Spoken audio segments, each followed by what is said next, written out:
Hey, RetconRaider here, and welcome back to Warhammer 40k Rogue Trader, where today our suspicious associate here has shown that they are in fact patient enough to wait for us to catch up,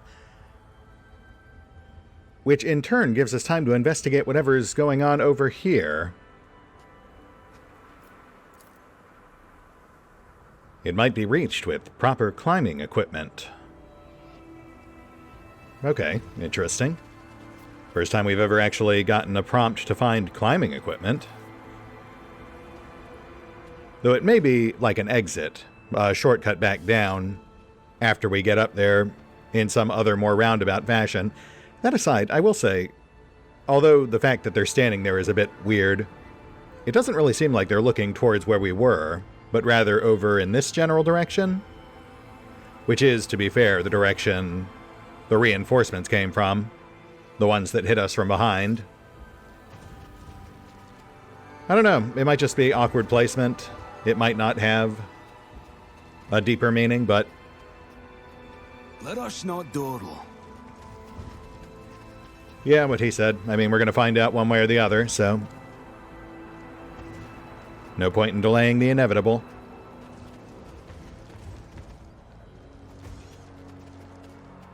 We need to move forward, but there's likely to be an ambush. Please, go carefully. Right, yeah, we kind of pinged that our first time by this spot. But again, the fact that he's actually warning us about it does seem to imply he's on the up and up, even if it is somewhat obvious. You know, spotlights angled towards the stairs, Drukhari equipment containers just beyond the railing, the conspicuous bloodstain, etc.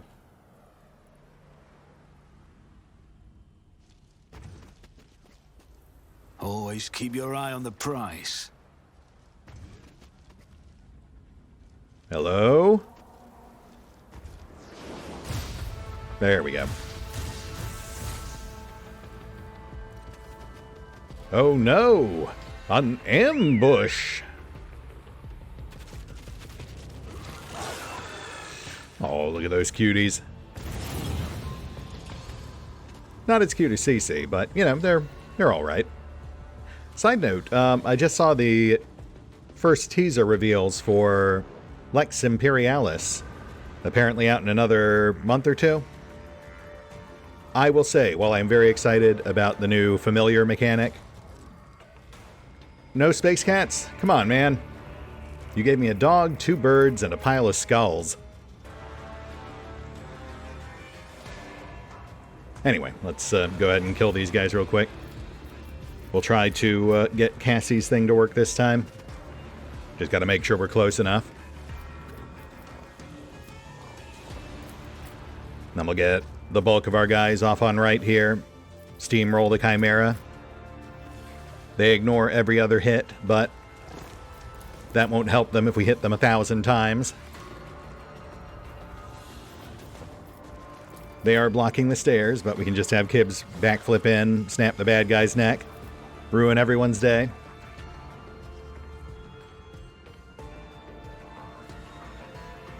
Here we go.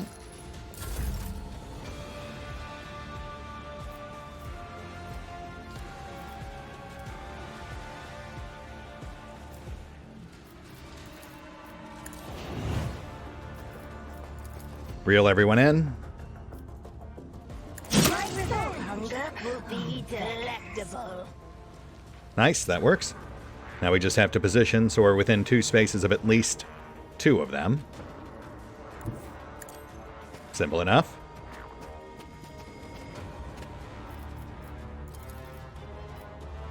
AoE. Face the navigator's might. And look at that. 2 points spent, 2 points immediately refunded. Fantastic. Wow, that actually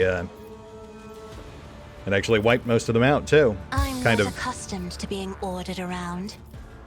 Kind of makes Abby redundant here. Yeah, we'll just do this. Finally get some use from that devastation staff. As duty demands. What? And pull.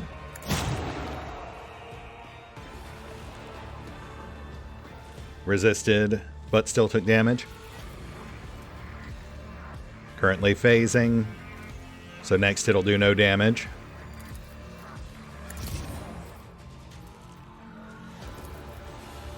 Yeah, I was really hoping that pull would work, because since we're blocking the stairs, it would have forced it to run the other way and basically cleared a path. But it's fine. I am a navigator, not a servitor. We'll just have Pass go up and kind of bonk it back out of this fleeting phase. We've also got our ultimate on tap, so I mean, we could just bonk it again immediately after.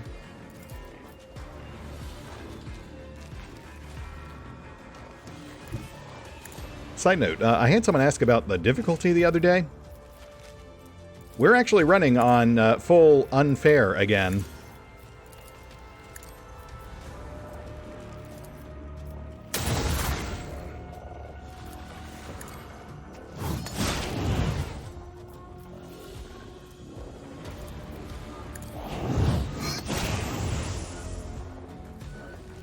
Yeah, unfortunately, the player just kind of outscales the threats over the first act or two, which is further accelerated by the new DLC, and I imagine it'll get even worse with DLC 2.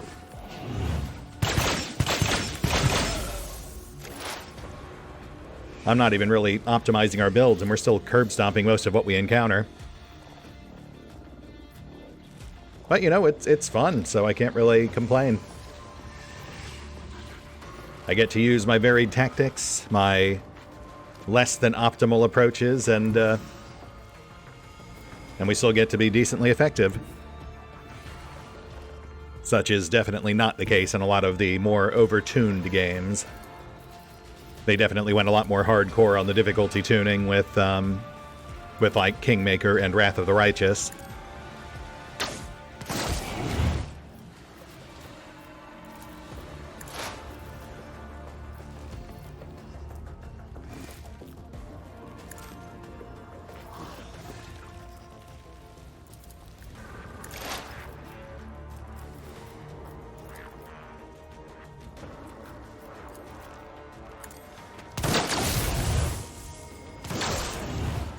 Chimera 1 out. Chimera 2 back out of phase. Yeah, I'm not seeing the aura. Let's push the Tamer. Be ready in case reinforcements come in.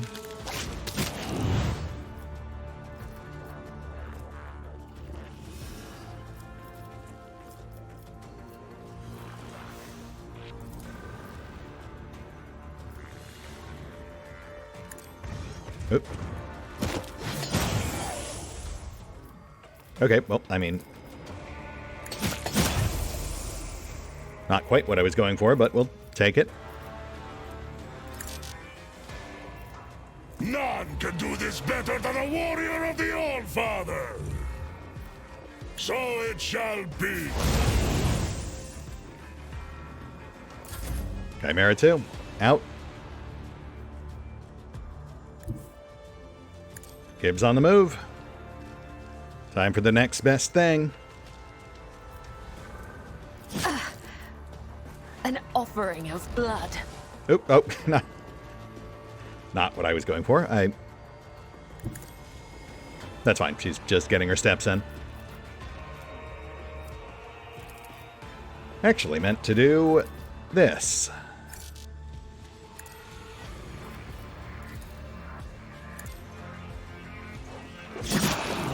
I'll tear your heart out for this. I refuse to bow. That is a very defiant, burning pile of viscera.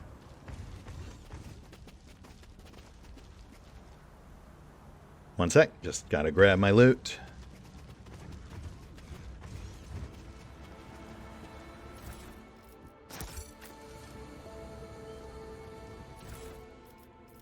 Nothing super exciting. Yeah, unfortunately, again, Xenotech's just kind of borderline useless to us at this point. More conventional cargo would be much preferred. Yes, thank you. Though that is also of somewhat limited use. I think everything we just picked up was Mechanicus, which also has a very limited shelf life at this point. Warning, harboring traitors to the Imperium is punishable by death. You don't say.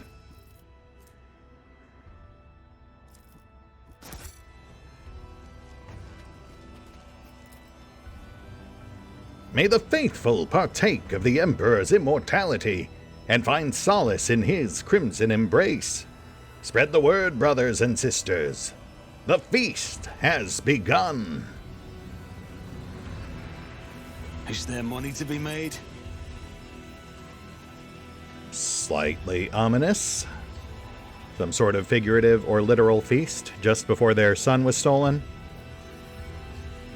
We do have to remember this is Incendia's territory, and she has Hieronymus as her religious advisor.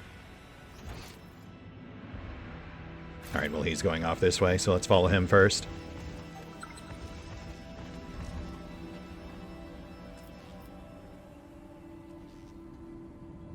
I always have a backup plan.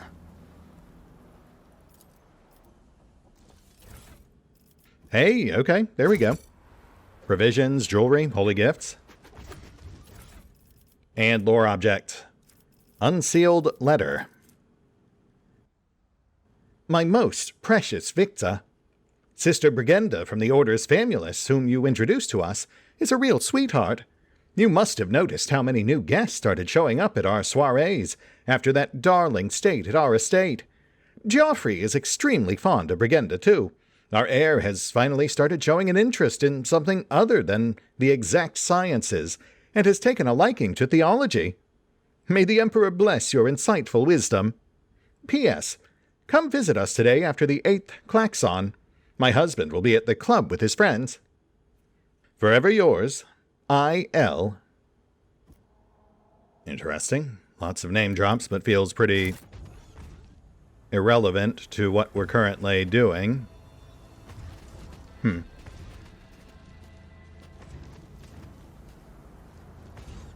Oh. Scardus, you went too far. The monkey will be off to his ancestors now.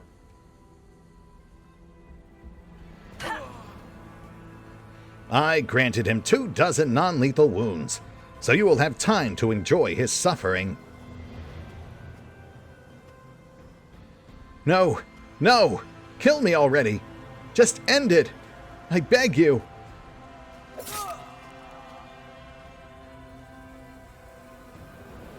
Okay, well, elaborate ruse or not, we're definitely stepping in. Though I do see we've got some new foes down there. Looks like, Medusa. Can't say I'm super familiar with those. I don't know if they existed back when I briefly played Dark Eldar back in 3E.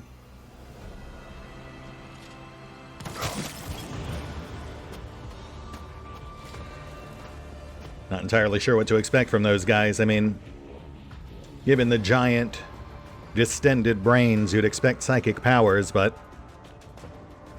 given the nature of Dark Eldar, that would be kind of counterintuitive. Could just look at their stat sheets, but, you know, as always, that feels a bit too meta. We'll learn the hard way.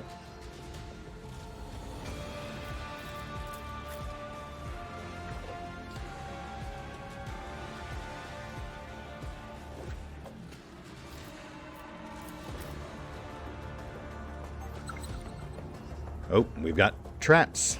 Noted.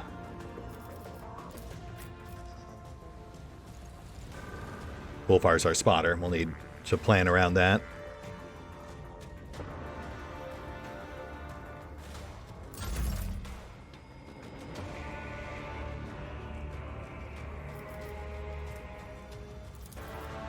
Let's give these guys the boots.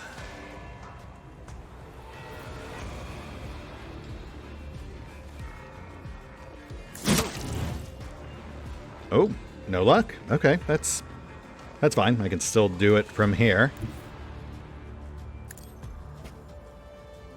Unlike Ulfar's Flamer, I don't think Lidless Gaze is blocked by cover. I think it actually eats cover.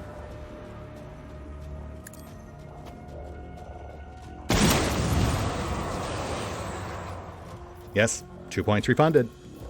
Now let's get Abby in there.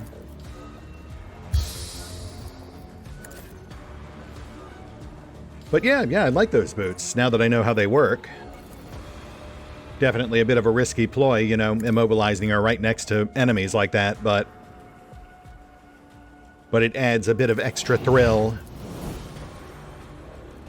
I've seen worse battles than this in my time.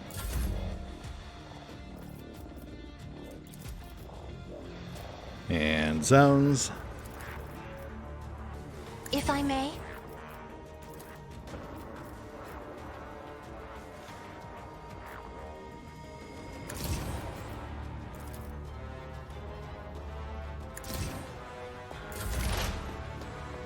Pascal.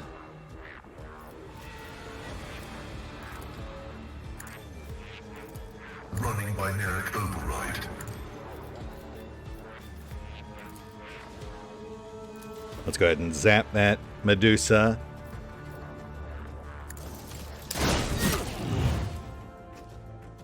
Still standing, so definitely a bit more durable than the other Dark Eldar.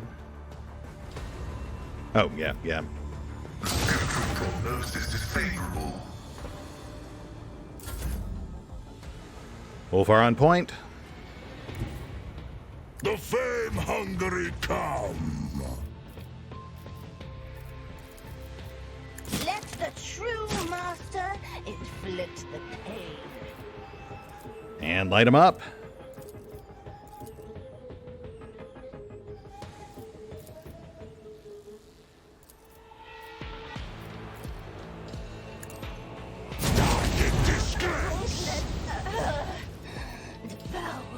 Nice. Seeing a lot of buffs starting to stack up on these Medusa. They seem to get stronger as they get dinged up. The wolf is on the hunt.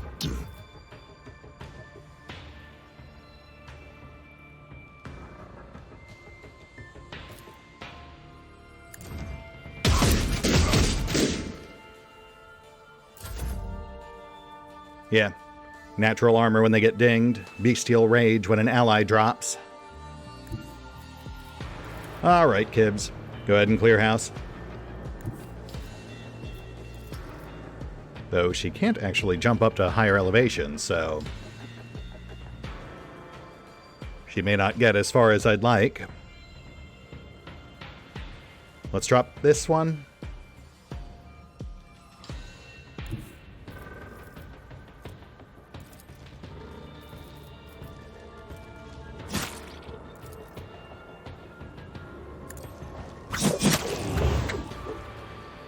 Medusa out.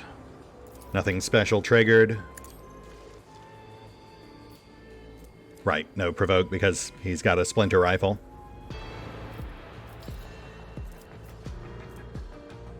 No blade dance, that'll hit Abby. Single target. Yeah, that'll do it. Why did you not get a charge of death from above? You should get one on kill. Huh. I guess that means we're done. Malice drives me. I mean, on the bright side, we'll get to see what the Medusa do. I have become the All-Father's worthy instrument! Interesting. Enemies seem to be having a bit of a tough time with pathfinding there.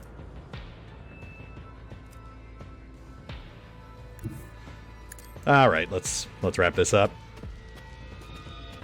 So the Medusa have some sort of like stun blast. Something that looked very similar to Cassie's lidless gaze. I mean, I'm assuming not, like, warp-based. Because that just feels, again, like it would be an inherently bad idea given the nature of Drukhari, but perhaps someone in the comments can enlighten me there.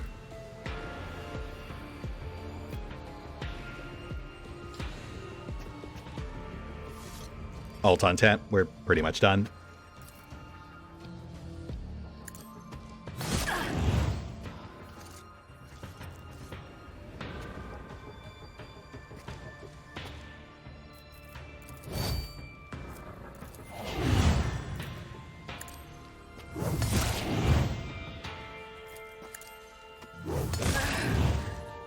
I can hear her whisper.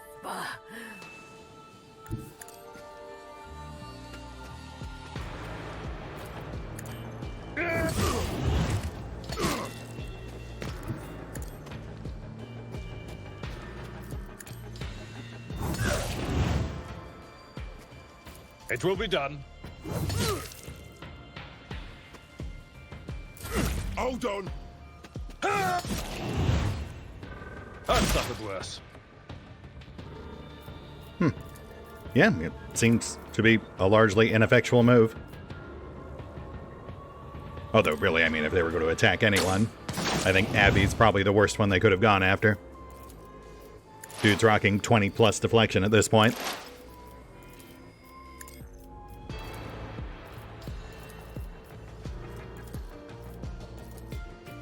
Who if not me?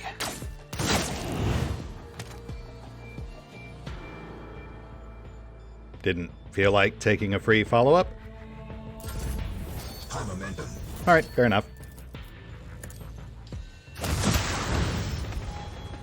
I think there might actually be an upward range on that free second shot. Veer, is that you? God, Emperor, have mercy. They put that thing on his head. Be quiet, Cleon. What are you talking about? The God Emperor has sent us his envoy. We're going to make it, you hear?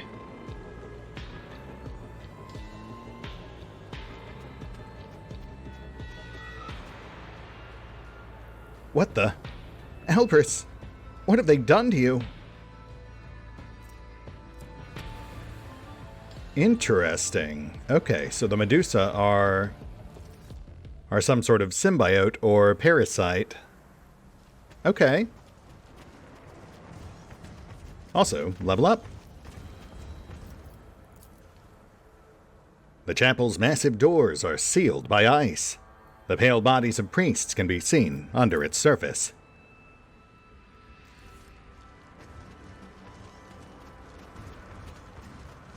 Also, not for nothing, it does seem like Veer, our new friend over there, was in fact telling the truth.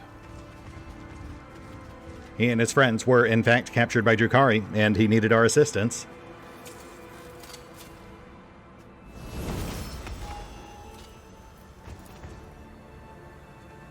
The Xenos acquired a human generator and powered a section of street so that any wandering survivors would be drawn to the light like moths.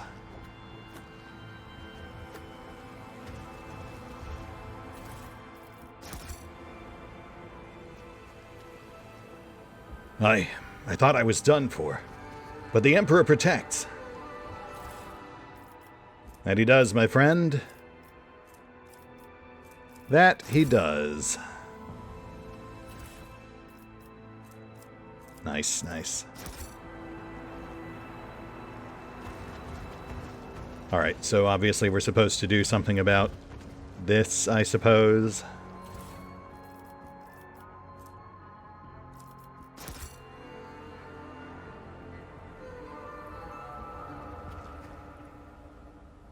May your bloodline be blessed until the end of time, Heavenly Envoy. A strange, meaty growth the size of a human head is clinging to the skull and neck of a man? The emaciated face, at least the part of it you can still see from under the pulsating alien flesh, bears no emotion, and the cracked lips hang slackly open. Your vision grows dim, and you have a sinking feeling in your chest. but you are still alive and are trying to open your eyes. Dark figures dash about in the twisting shadows cast by the fire. One of them is standing in front of you, casually tossing something from one hand to the other. You slowly turn your stiff neck and dumbly stare at the stump where your right arm used to be. The figure comes closer, tosses a frozen hand onto the ground, and breaks off the tip of your nose with a little crunch. Why haven't you died with the others? Why are you still alive? Frightened, cold, hurt, and aching to flee. But these feelings are not yours. You concentrate your will to shrug off the unbidden emotions, and the compulsion recedes. You once again see a man caught in the clutches of a disgusting parasite. The illusion is gone, but inexplicable anxiety still lingers in your soul, like the aftermath of a particularly bad nightmare. In all that is holy on Terra, you Von Valancius poke your noses into every mysterious abomination you encounter. It must run in the blood. Why didn't I choose a quiet post away from the front lines, quartermaster of a magnetic coil warehouse or some such thing? Abelard, who's been agitatedly rifling through equipment, looks up with a start. Ah, Lord Captain, you have returned to us, and without the need for a medikit. A lucky escape. Thanks, bud. Pascal's voice synthesizer crackles in agitation, and a needle glints on a mechadendrite. Neural overload detected. Protocol to render emergency aid activated.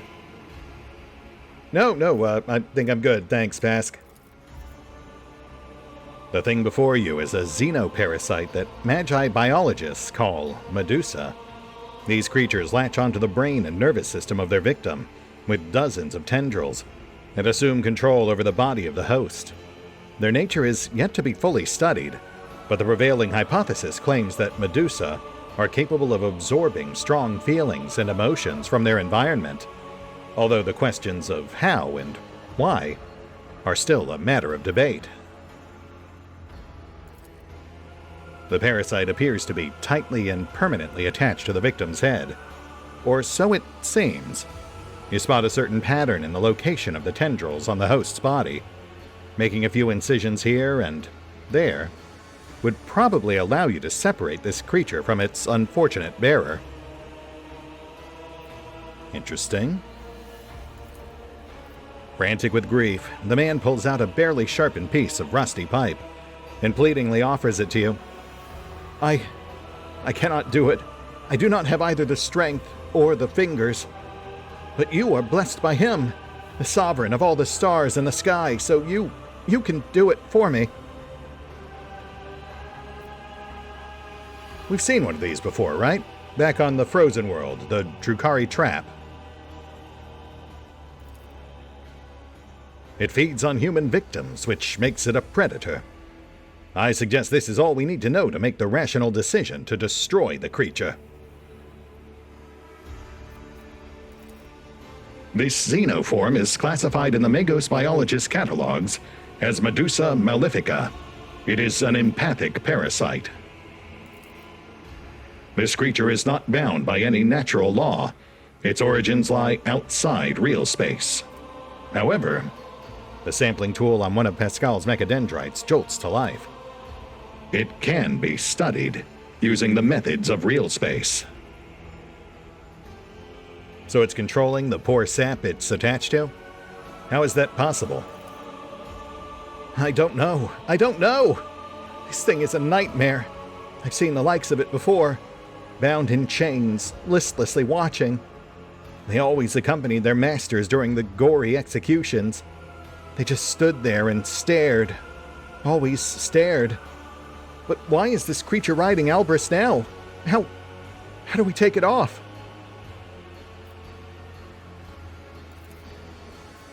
Okay, we're hitting redundant info now.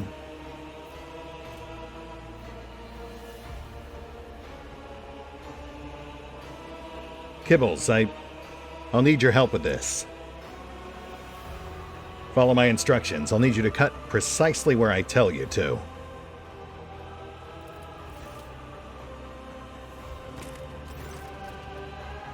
After a few well-placed cuts, the parasite's meaty body convulses, making the thin tendrils go soft and unable to maintain their grasp. You dislodge them one after the other, and soon the parasite releases its host of its own volition. The creature twitches its appendages in its death throes and goes limp in your hands. The man's body collapses onto the snow. Oh boy. Okay, well, I'm going to go on the record as saying this is probably a terrible idea, but at the same time, while Val has definitely learned his lesson about chaos stuff, he's still willing to roll the dice with Xenotech. I mean, to be fair, it usually works out for us.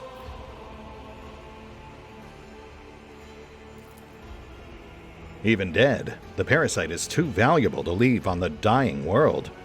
The small, lifeless body will be delivered to your ship, where it will serve as a specimen for experiments, or a trophy. And, hopefully isn't just like playing possum or full of eggs or something. The long silence is interrupted by the groans of the rescued man at your feet. He is still alive.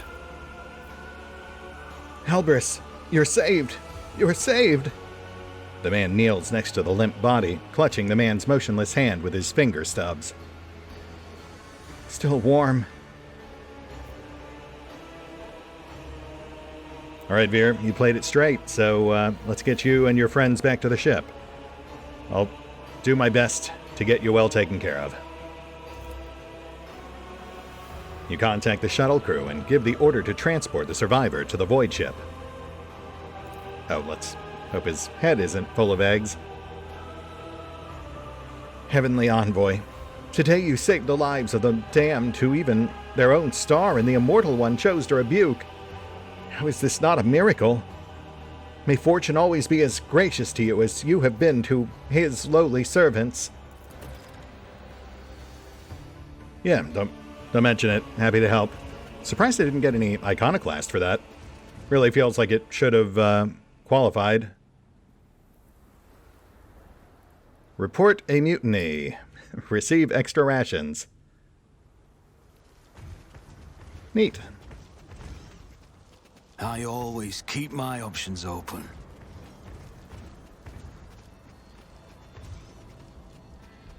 Cleon, Veer, you guys don't want to leave? Feels like a really bad idea to stay here, but I guess you do you. Let's backtrack now, check out the this crash shuttle here, and then we've got another platform further back.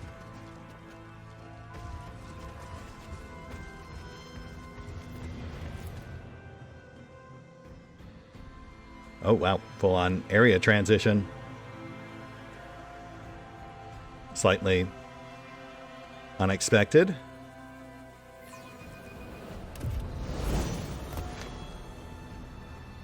All right, well, if this is a whole thing, I should probably get these level ups knocked out before we push on any further.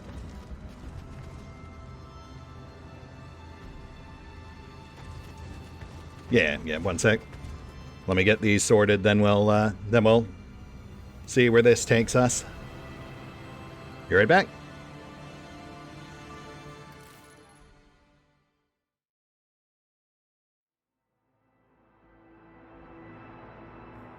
And we're back. And, yeah, pretty straightforward. I mean, we do get 2 talents. Normally that would be a bit complicated, but all the choices felt pretty obvious. Val, for example, will pick up Lethal Concentration. That's just a straight upgrade to his single target attacks. And then for his common talent, we've taken pretty much everything we need, so we'll just start bumping stats. We'll grab Characteristic Training Perception.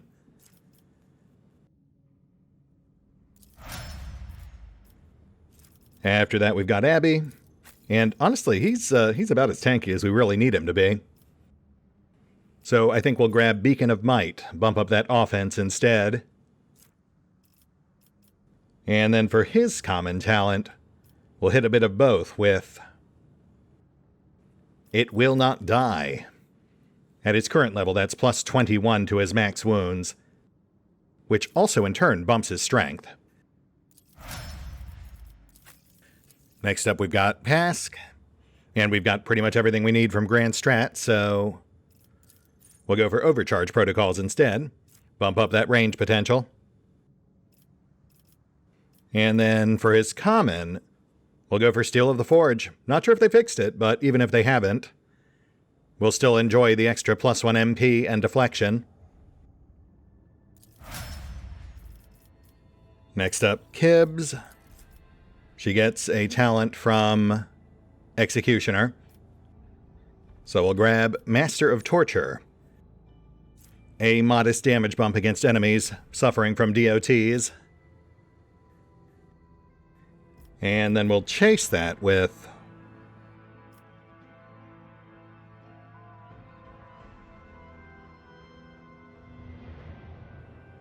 Characteristic Training Weapon Skill. Very modest bump, but it'll have a bit of a ripple effect. Weapon skill to Medicae, 2 wounds, 2 strength.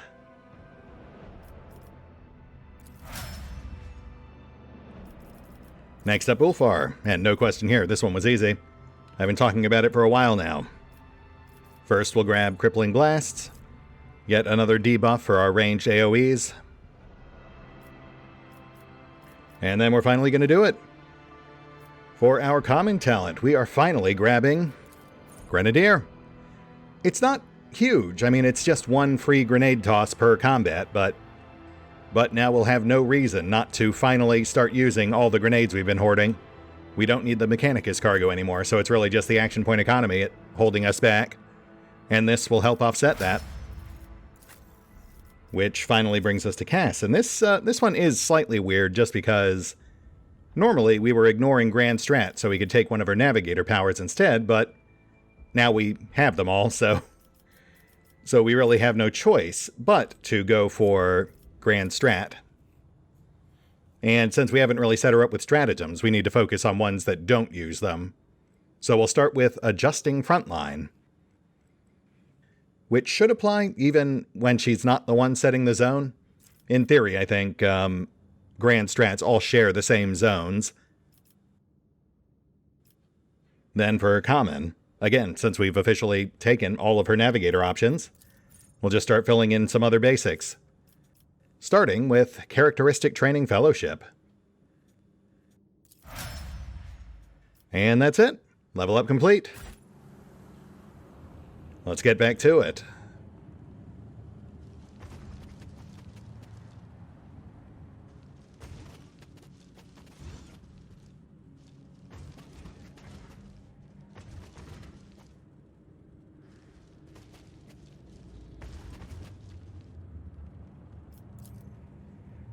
The empty Promethium canisters bear a child's bloody handprints. Ominous. Modest bit of cargo. We can definitely use the fuel.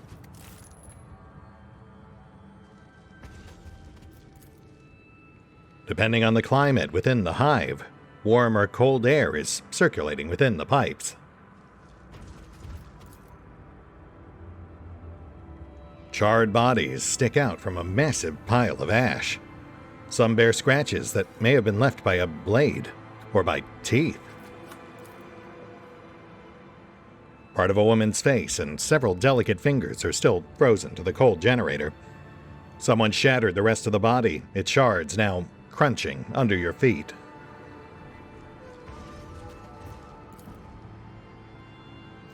The box is filled with rubbish and frozen bones.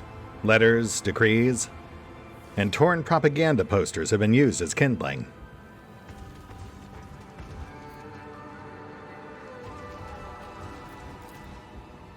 The door doesn't give. Something is blocking it from the other side. Right, so general implication here is that as heat and food waned, the survivors turned on each other, desperate for something to eat and or burn. Demo check. Ulfar?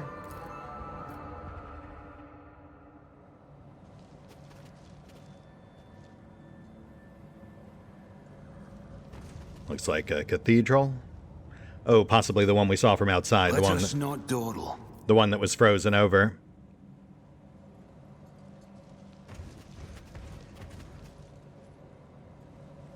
And we've got frozen explosive servitors.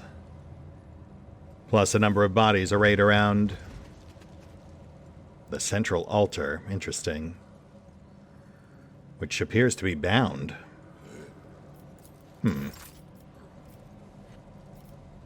Alright, let's knock these things out real quick. Should just take a moment. Your arrogance will be your downfall. Big question will be just how much damage these things do when they go up. We'll have Abby move in, make initial contact. He's our tankiest guy, so he should hopefully be able to weather it. Though, you know, I mean, worst case scenario, we'll just pop a trauma kit.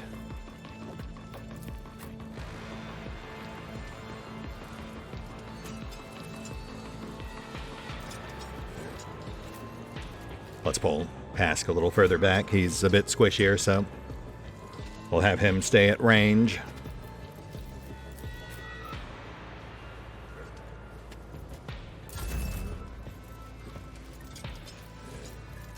Cass up first. Let's reel him in. Get Abby on him.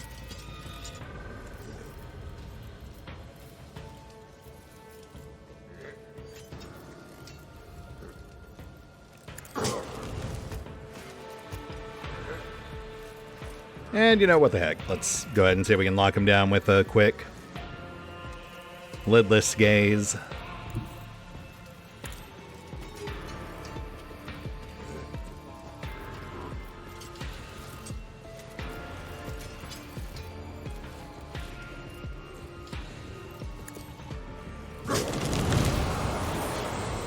Nice, nice. Abby, you're up. Isn't this a job for the serfs?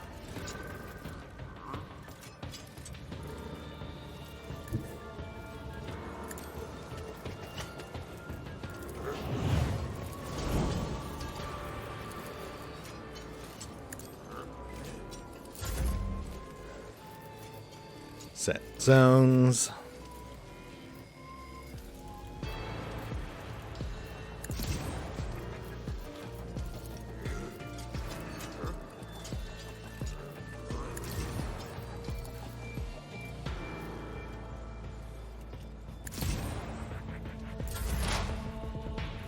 Pask up. Let's lay down some support.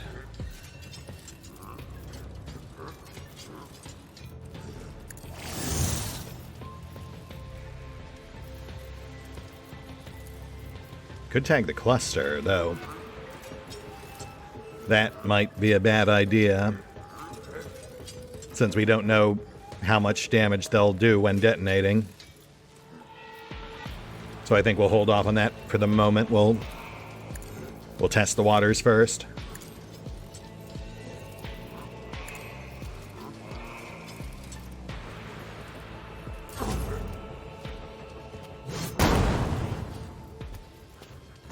Okay, okay. Abby completely tanked that, so I think... I took care of this one. Yeah, I think we're good. Let's take him out.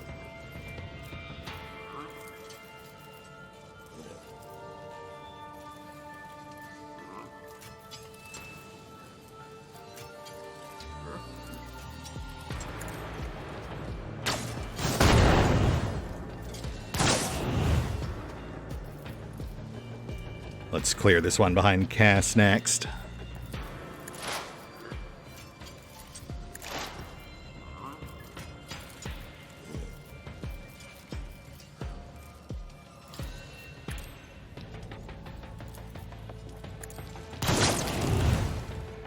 Nice, nice. And Ulfar.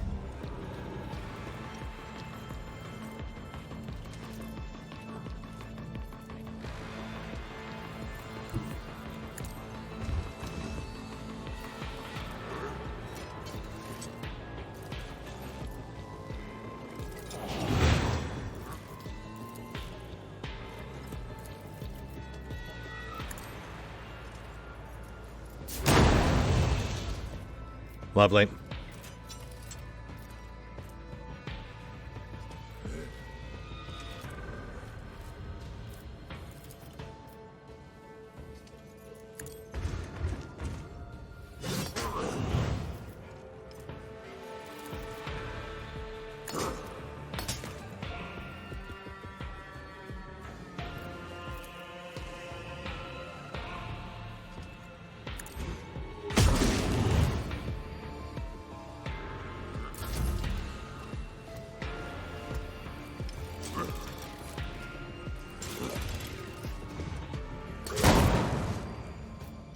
Oh, okay, so they just blow themselves up.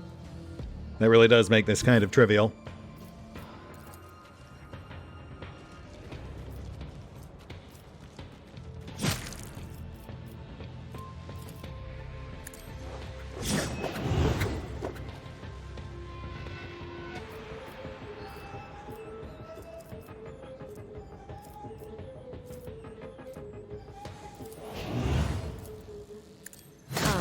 The other side awaits.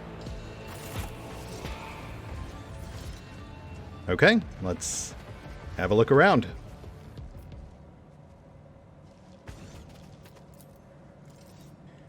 May the faithful partake of the Emperor's immortality and find solace in his crimson embrace. Spread the word, brothers and sisters, the feast has begun.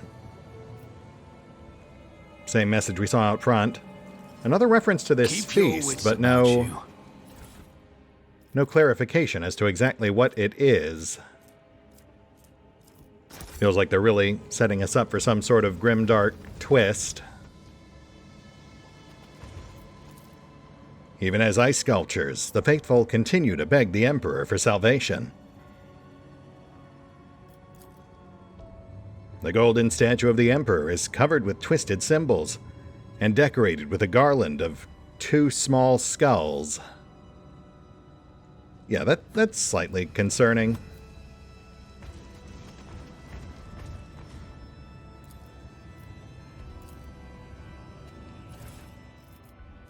Lightweight boots. The wearer of these boots gains plus strength bonus % parry while wearing light armor. You can definitely see the use on them, but at the same time, we definitely have much better options. Our real prize are the holy relics.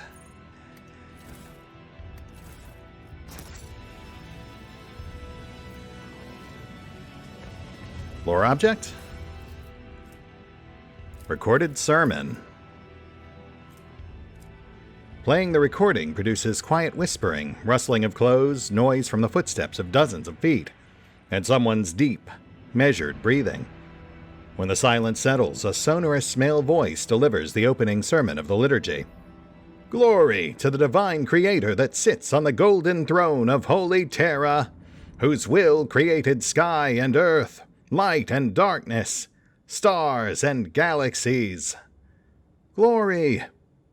Glory to the guardian of humanity who shields us from the terrors of the void, the madness of heretics, and the malice of the enemies of the Imperium.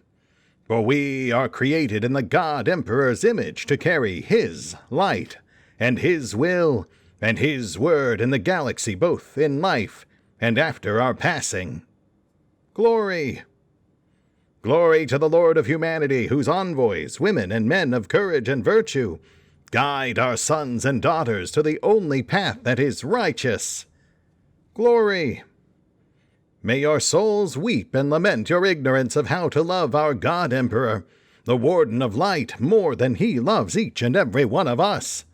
Cry, pray, repent, and beg for forgiveness, for your love is no love at all. Your great love is infinitely small, and even the most profound love of his most loyal servants is infinitesimally less than the love that the Master of Mankind gives us in return. Glory to the Immortal One! Now let us talk about how we can love the Emperor's flesh and spirit even more, and how to come closer to his divine immortality in life and after we die. Rustling and whispering are heard again, and the recording ends. Okay, I mean, that honestly feels pretty benign. Nothing really jumping out at me as being Always keep your all eye that on the alarming. prize. But see, like, that's the problem when it comes to the Imperial Faith, is like, I don't know. Things are so extreme in the Warhammer 40k universe that I'm not really sure what is unusually over the top and what is just normal over the top. And honestly, that felt pretty tame in comparison to a lot of the other things we tend to encounter. No mention of the feast, though. They've name-dropped this feast twice, but no real indications as to what it is. Nothing that Veer or his friends mentioned. Tooth marks on the corpses in the basement. Bloody child's handprint. No real explanation as to where that came from. Small skulls on the statue, but let's be honest, that might just be normal Imperial stuff. I mean, there's gotta be some sort of twist, but contextually, I don't know where the lore objects we found thus far are really pointing us. That's it. This does feel like a good place to call it. We'll hit the pause button for now. I'll take care of the usual off-screen bookkeeping, and we'll pick up here next time. Curious to see where this ends up going. See you then.